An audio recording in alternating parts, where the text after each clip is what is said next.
Meron siyang ako alay. Asa?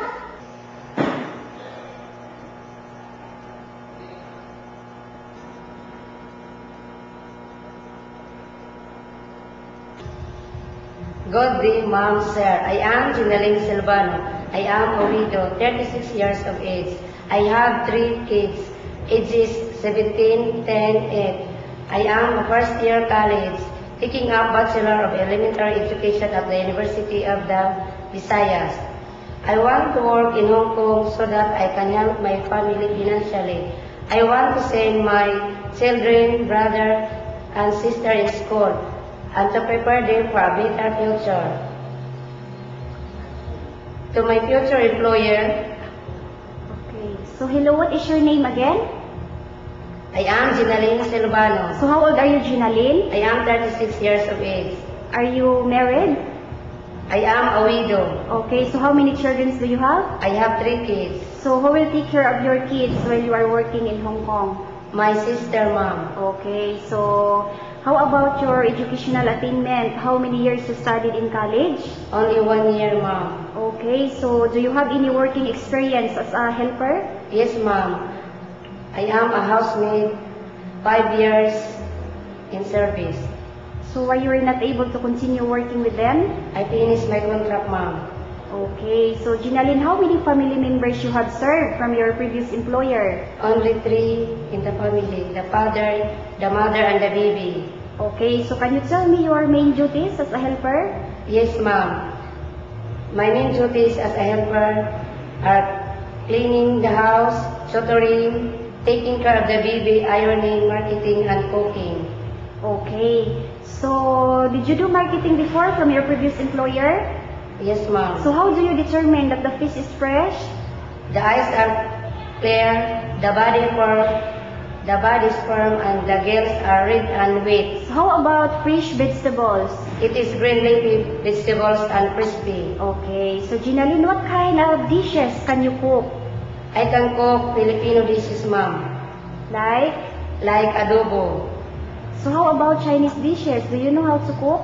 I don't know how to cook Chinese food, Ma'am, but I'm willing to learn. Okay. So, if ever your future employer gives you a recipe book to cook, can you follow? Yes, Ma'am, I can follow. Very good.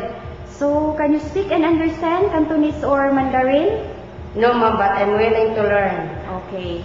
So, Ginaline, based on your experience from your previous employer, you took care of children, right? Yes, Ma'am. So, how do you get along with the children? I'll play with them, tell them stories, reading books, teach them good behavior, and tutoring them. So, how can you tutor the children?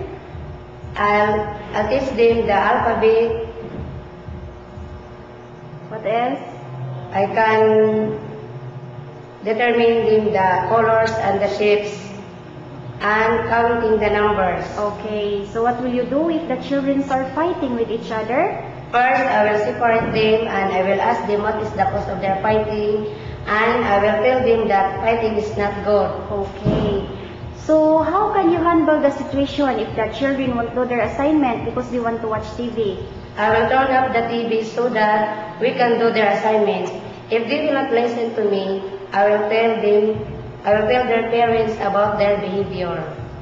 Can you sing children's song? Yes, Ma'am. Please try one. I had 2 hands, the left and the right, hold them up high, so clean and bright. Clap them softly, 1, 2, 3. Clean little hands are good to see. Okay, thank you very much, Ginaline. So, Ginaline, based on your experience as a mother, how will you take care of a baby?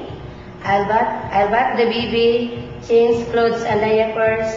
I'll feed the baby 3 to 4 hours, and I will give vitamins prescribed by the doctors, and I will give my tender love and care. Okay, so what will you do when the baby cry or got sick, especially at midnight?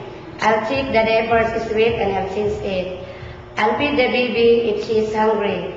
If she is sick, I'll check the temperature, and if it is high, I'll tell my employer so that they will know about the situation of the baby. Okay, so how will you arrange your household work if you and the baby in the house?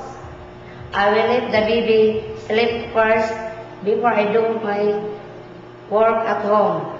and I will see to it that I can see the baby while I'm working. Okay, so what kind of household appliances can you operate?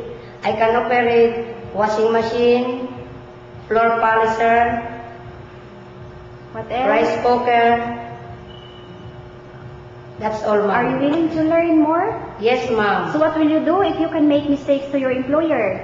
I will tell my employer about my mistakes and I will apologize and I will say sorry and not to do it anymore. Okay, so since this is your first time to work in Hong Kong, how can you overcome homesickness? I will let myself busy by doing household works, ma'am.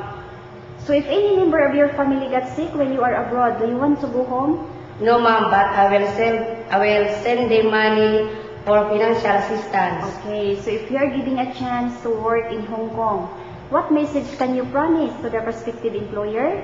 To my future employer, I will promise to serve you better and the best of my capacity, to finish 2 years contract, to be loyal and obedient to your rules and regulations. I hope to see you, ma'am. Okay, thank you very much, Gina Lynn, and hope we can find an employer for you very soon. Thank you, ma'am. Show me your best smile.